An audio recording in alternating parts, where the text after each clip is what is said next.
کہ بھائی کیسا جانا ہے، کون سی بس چڑھنا ہے، کب ملے گی بس، ٹرین کو جانا ہے تو کون سی ٹرین ملے گی، اگر دور کا سفر ہے فلائٹ کو جانا ہے تو کون سی پلین ملے گی، کب ملے گی، کیا وقت ہوگا، کیا وہاں کے لوگ ہمیں ماریں گے توڑیں گے تو نہیں، وہاں کے لوگ ہمیں ستائیں گے تو نہیں، وہاں کے لوگ ہمارا سامان چوری تو نہیں کریں گے، پیسہ تو چوری نہیں کریں گے. یہ ساری معلومات، یہ ساری انفارمیشن لے لیتے ہیں.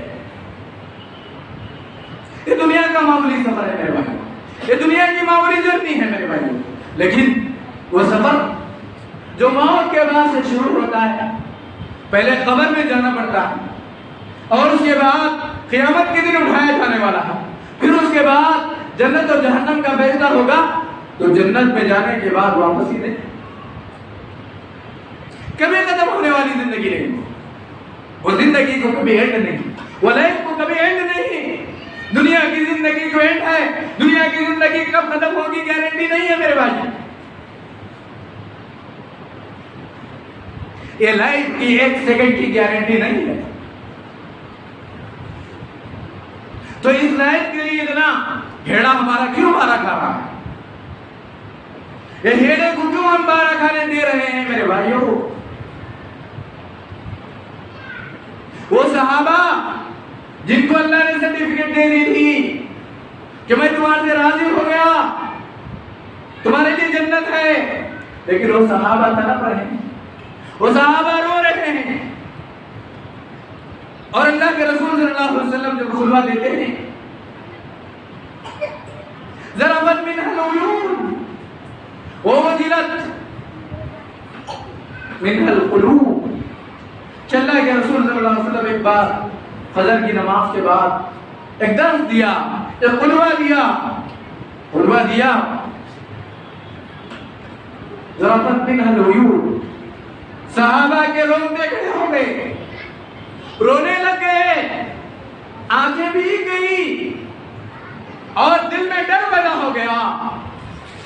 اللہ کے رسول کی تقریر ایسی ہوتی تھی کہ لوگ ڈر جاتے تھے، لوگوں کے دلوں میں ولولے ڈر کے جذبات پیدا ہو جاتے تھے، خوف و ہراس آ جاتا تھا، اور آنکھوں سے آنسو بہنے لگ جاتے تھے کہ رونے لگتے تھے.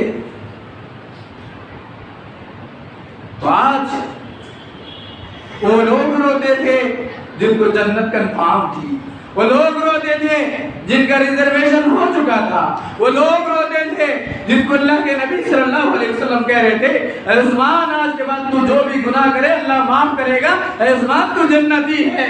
یہ جنتی کی بشارت خوشخبری شبوارتا دینے کے بعد، گڈ نیوز ملنے کے بعد بھی عثمان کبھی گناہ نہیں کرتا تھا. وہ عثمان رو رہا تھا. وہ عثمان کب رو رہا تھا؟ جب خبر کو دیکھتا تھا عثمان کے آنسو بھیگ جاتے تھے، یہاں تک کہ داڑھی بھیگ جاتی تھی. کہتا تھا عثمان رضی اللہ عنہ کہ لوگوں میں اس لیے رو رہا ہوں، میں لوگوں اس لیے تڑپ رہا ہوں، لوگوں میں اس لیے ڈر رہا ہوں کہ یہ قبر پہلی منزل ہے، یہ قبر پہلا اسٹیپ ہے، اگر اس میں ناکام ہو گیا تو سمجھ جاؤ انسان ہر منزل میں ناکام ہوگا، فیل ہو جائے گا، اور یہاں کا فیل ہو جانا جہنم کنفرم ہو جائے گی. جہنم میں جانا وہاں عیش و آرام نہیں ملے گا، وہاں انجوائے نہیں ملے گی. تو عثمان جس کو اللہ کے رسول نے جنت کی گارنٹی دے دی، جگہ بنا دی، لیکن وہ عثمان رو رہے ہیں رضی اللہ عنہ. تو لیکن میں اور آپ رو کیوں نہیں رہے ہیں؟ میں اور آپ کیوں خوش ہیں؟ کون سا فرشتہ آ کر مجھے اور آپ کو یہ کنفرم کر دیا ہے کہ تو جنت پہ جانے والا ہے؟ اور کون سا الہام ہوا ہے کہ تو جنت پہ جانے والا ہے؟ میرے بھائیوں کسی نے ہمیں کنفرم کا کوئی سرٹیفکیٹ نہیں دیا، کوئی ٹکٹ ہماری کنفرم نہیں ہے میرے بھائیوں. ذرا غور کرو، یہ دین کانٹوں پر چلنا ہے، یہ دین پر چلنا، یہ پھولوں کی چیز نہیں، کانٹوں بھری راہ ہے میرے بھائیوں. آ سکتے ہو تو آؤ، ورنہ پیچھے مڑ کر چلے جاؤ.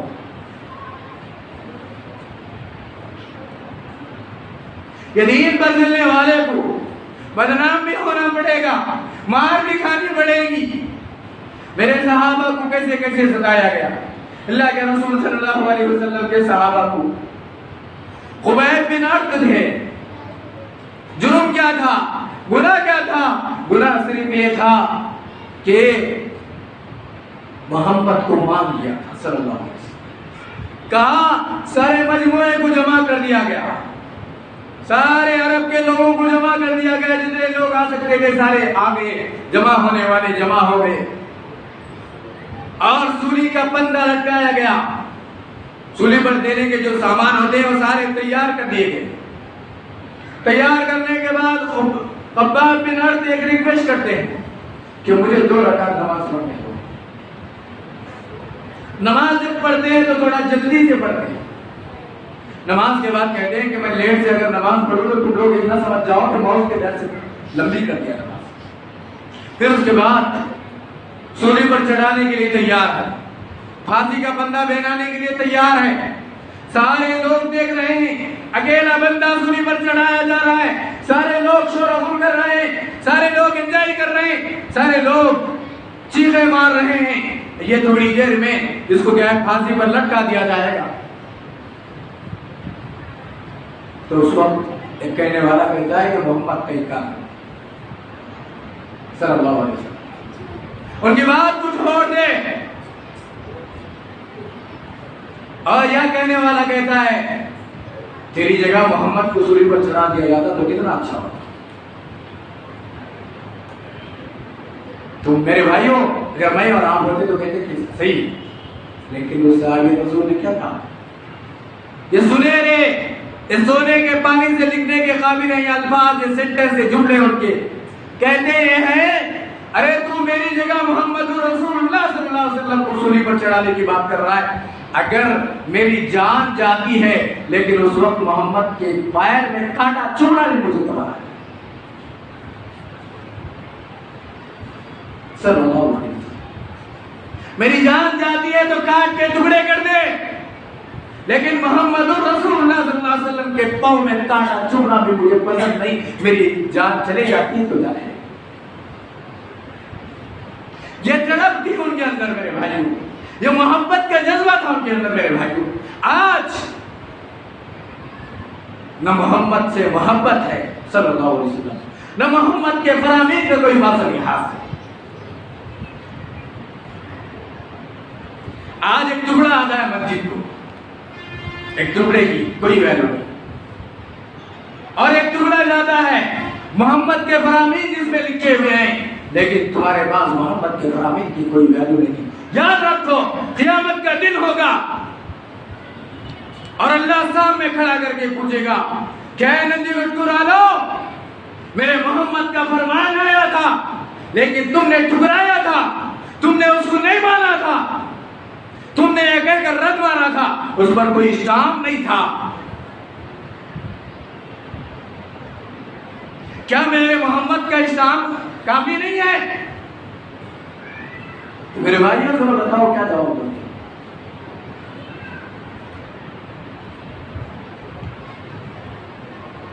کیا جواب دو گے؟ کیا میرے محمد سے بھی کوئی بڑا تھا صلی اللہ علیہ وسلم؟ کیا میرے محمد سے بھی زیادہ کوئی تمہارا خیال کرنے والا تھا؟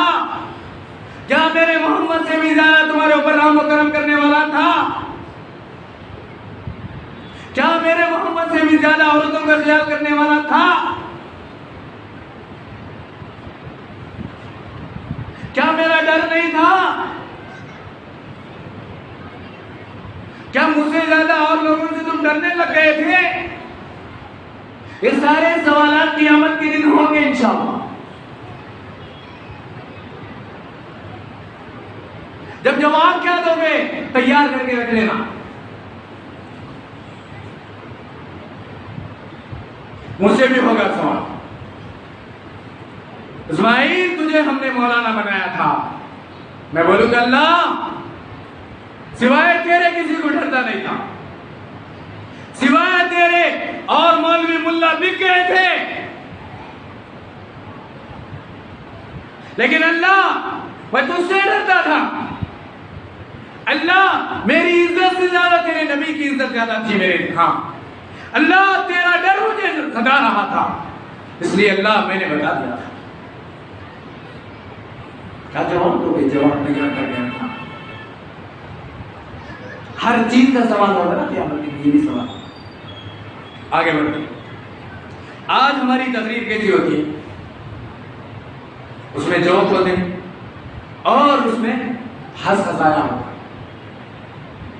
جتنا زیادہ جوک مارو اتنے اچھے بڑے مولانا, جتنے زیادہ جھوٹے قصے بولو اتنے بڑے مولانا. نہیں, ہماری تقریر کیسی ہونی چاہیے؟ یہ دین ہے, یہ دین ہے, یہ دین. میں تمہارے سب کی یہاں جو آئے ہیں, تمہارے سب کی ذمہ داری میرے کاندھوں پر ڈالی گئی ہے. یہ بات یاد رکھو. میں تمہارے ساتھ غداری نہیں کر سکتا, میں تمہارے ساتھ فراڈ نہیں کر سکتا, میں تمہارے کو دھوکہ نہیں دے سکتا, اور تمہارے کو میں جہنم کے راستے پر لگا نہیں سکتا, کیونکہ میں اکیلا ہوں. تمہاری پورے لوگوں کی ذمہ داری میرے کندھوں پر ڈالی گئی ہے. تو مجھے کتنے ڈر کر رہے ہیں؟ سنو, تسمعون ویسمع منکم ویسمع ممن سمع منکم. اللہ کے رسول صلی اللہ علیہ وسلم فرماتے ہیں تجھ سے سنتے ہیں, تم مجھ سے سنتے ہو, اور تم سے سنا جائے گا, اور پھر جو تم سے سنے گا اس سے سنا جائے گا. یہ دین میں آپ کو اللہ کے رسول نے پہنچایا, صحابہ نے پہنچایا, تابعین نے, تبع تابعین نے, اتباع تابعین نے پہنچایا ہے یہ دین, اور آج میں پہنچا رہا ہوں. اور یہ دین قیامت تک اسی سلسلے سے پہنچتا ہے, اور آپ سننے والے بھی اس دین کو پہنچانا تمہاری ذمہ داری ہے.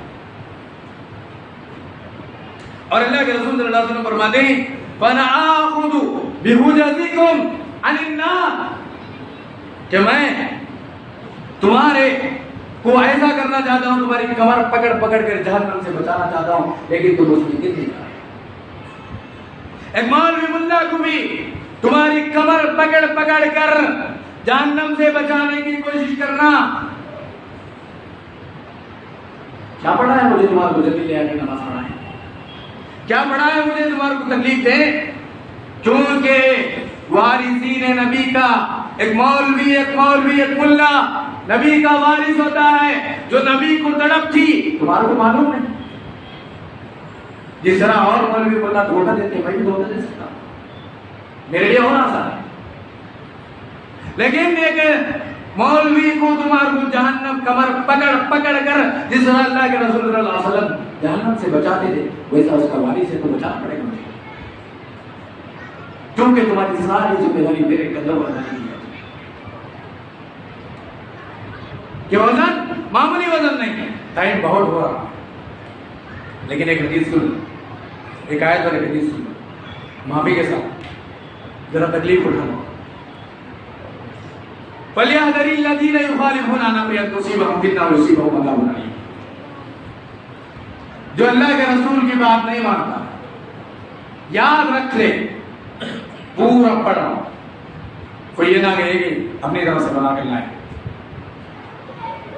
خالف یخالف کے معنی ہوتے ہیں پیچھے اپوزٹ جانا, آپ کی مخالفت نہ کی جائے, جو دین آپ نے دیا ہے اس میں کوئی کمی نہ کی جائے. فَلْيَحْذَرِ الَّذِينَ يُخَالِفُونَ عَنْ أَمْرِهِ أَن تُصِيبَهُمْ فِتْنَةٌ أَوْ يُصِيبَهُمْ عَذَابٌ أَلِيمٌ. جو میرے رسول کی امر کی مخالفت کرتے ہیں, میرے رسول کی بات کی مخالفت, حکم کی مخالفت کرتے ہیں, انہیں ڈرنا چاہیے. قرآن کی آیت ہے, میری بات ہے. دنیا کے کسی فتنے سے اور عذاب علیم سے وہ عذاب علیم میں مبتلا ہو سکتے ہیں. یعنی دنیا میں فتنوں کا شکار ہوں گے, انہیں سکون نہیں ملے گا. جو رسول کی مخالفت کرتے ہیں, تفسیر کیا کہتی ہے, انہیں سکون نہیں ملے گا. آخرت کا عذاب تو دردناک ہے ہی. اور یخالفون کا صیغہ لکھا گیا, معنی لکھا گیا مفسرین نے, یصدون عن امرہ, کہ دوسرے لوگ, جو لوگ حکم سے دوسروں کو اللہ کے رسول کے حکم سے پیچھے ہٹانے کے واسطے روکنے آئیں گے. یصدون عن امرہ لکھا ہوا ہے تفسیر میں. معنی کیا لکھا ہوا ہے؟ اللہ کے رسول کی حدیث پر چلنے سے لوگ چلتے بھی آ کر لوگوں کو روکیں گے. بتاؤ چلے گے نہیں؟ 6 لوگ آ کر کہے کہ ان کی نماز نہیں پڑھنا, روکیں گے نہیں. وَيَصُدُّونَ عَنْ أَمْرِهِ, یہ معنی بھی لکھا ہوا ہے, روکیں گے. یہاں نام نہیں لکھے گئے کیونکہ پبلک زیادہ ہوگی, یہ زمانے میں روکے جائیں گے, اور ہمارے بعد والے کے زمانے میں روکا جائے گا. اس لیے وَيَصُدُّونَ عَنْ أَمْرِهِ, رسول کی بات نہیں ماننے سے انکار کرنے کے لیے روکنے کے آئیں گے. آئے تھے کسی کے گھروں کے پاس بھی گئے تھے, مسجدوں کے پاس بھی گئے تھے, یہ نہیں یہ سارا لکھا ہوا اللہ کو معلوم ہے. بدبخت ایسے بھی آئیں گے جو میرے رسول کی خلاف ورزی کرنے کے لیے روکنے کے لیے لوگوں کو آئیں گے.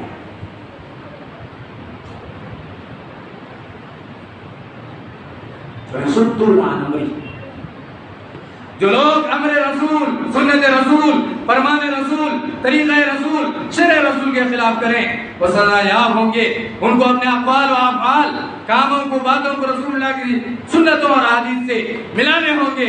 جو مواقف ہیں وہ اچھے ہیں، اگر رسول اللہ صلی اللہ علیہ وسلم کی حدیث کے خلاف ہیں تو ان کو اپنی جہنم یاد کرنی چاہیے. اور ابن کثیر لکھتے کیا ہیں؟ لکھتے ہیں کہ جو لوگ وَلْيَحْذَرْ وَلْيَخْشَى مَنْ خَالَفَ شَرِيعَةَ الرَّسُولِ بَاطِنًا وَظَاهِرًا، جو اللہ کے رسول کی ظاہر میں باطن میں خلاف ورزی کرے گا شریعت کی تو کہتے کیا ہے؟ أَن تُصِيبَهُمْ فِتْنَةٌ، ان کے دلوں میں کفر آئے گا، وہ کافر ہوں گے. مِن كُفْرٍ أَوْ نِفَاقٍ أَوْ بِدْعَةٍ، ان کے دلوں میں کفر داخل ہوگا اور ان کے دلوں میں نفاق آئے گا، ان کے دلوں میں بدعت آئے گا. یہ کون لکھ رہے ہیں؟ دنیا کا ورلڈ کا سب سے فیمس مفسر جس کو ابن کثیر کہا. اور یصیبہم عذاب الیم، تو یہ دنیا میں یا تو ان کو مرڈر کیا جا سکتا ہے اور حد یا ان کو جیل میں ڈالا جا سکتا ہے، ان کو حد لگایا جا سکتا ہے. تو میرے بھائیوں، مولوی ملا بتا کیا رہے تھے؟ سنت رسول نہ چلے تو چلے گا، لیکن یہ مفسر کیا لکھا؟ اور یہ ایسی تفسیر ہے پوری دنیا مانتی ہے. کسی نے کہا ولی صاحب جو آپ چل رہے ہیں پورے آندھرا پردیش میں کوئی نہیں چل رہا. میں نے کہا پوری دنیا مانتی ہے، مانو گے؟ پوری دنیا مانتی ہے اس تفسیر کو. پوری دنیا کے عام پبلک نہیں، بڑے بڑے مولوی مانتے ہیں اس تفسیر کو. اور کہتا کیا ہے مفسر کہ تم قتل کر دیے جاؤ گے دنیا میں، یا تمہیں جیل میں ڈالا جائے گا اللہ کے رسول کے خلاف جانے کی وجہ سے. اور ایک حدیث ہے لا یزال من امتی امت قائمہ، اس امت کے بیچ میں ایک امت ہے، اس امت کے بیچ میں ایک امت ہے. حدیث ہے 7460، یاد رکھو یہ حدیث بول کے بھی بات ختم کروں. لا یزال من امتی امت قائمہ، اللہ کے رسول کہتے ہیں اچھا سمجھنا اس حدیث کو. اس حدیث کو سمجھو گے تو دنیا کامیاب ہو جائے گی، آخرت بھی انشاءاللہ کامیاب ہوگی. کہ میری امت میں سے، میری اس امت میں سے ایک امت رہے گی. اللہ کے رسول نے کہا میری قوم میں سے ایک قوم الگ رہے گی، میری قوم میں سے ایک ٹیم الگ رہے گی. ما یضرهم من کذبهم ولا من خالفهم. میری امت تو ہے، مثال کے طور پر سمجھنے کے لیے 100 لوگوں میں سے ایک ٹیم ہوگی 10 لوگوں کی. سمجھانے کے لیے پوری امت کی مثال دی گئی ہے اس میں، لیکن میں آپ کو سمجھانے کے لیے کیا بول رہا ہوں؟ 100 آدمیوں میں سے 10 آدمیوں کی ایک ٹیم رہے گی، وہ ٹیم اس پر ہے. سمجھنے والی بات، پوری امت میں سے چند لوگوں کو اللہ چن لے گا، وہ چند لوگ ہی حق پر رہیں گے، اور ان کو جھٹلانے والا، ان کو نہیں ماننے والا، اور ان کے اپوزٹ میں جا کر ان کو ذلیل کرنے والا، اور ایک روایت کے مطابق ان کا کوئی بگاڑ نہیں سکتا، ان کا کوئی نقصان نہیں کر سکتا. دھمکیاں دے رہے تھے، دھمکیاں دے رہے تھے، دھمکیاں دینے والا سنو، اللہ تعالیٰ کہہ رہے ہیں ما یضرهم من کذبهم، تمہارے کو جھٹلانے والا، ان کو جھٹلانے والا ان کا کوئی بال بھی نہیں کر سکتا، اور ان کے اپوزٹ جانے والا کچھ نہیں کر سکتا. کب تک؟ اس کا ٹائم بتایا گیا، لمبی حدیث ہے، حتی یأتی امر اللہ، یہاں تک کہ قیامت آ جائے گی، وہم علی ذالک، اور یہ اسی پر قائم رہے گا. بتاؤ کیا تم میری امت میں سے ایک امت جو حق پر جلے گی اس میں سے آنا چاہتے ہو؟ میری امت میں سے ایک سلیکٹڈ امت ہوگی، ایک ٹیم ہوگی، اس میں سے آنے والے کو ہی جنت ملے گی. کیا اس میں سے ہونا چاہتے ہو؟ بولو انشاءاللہ.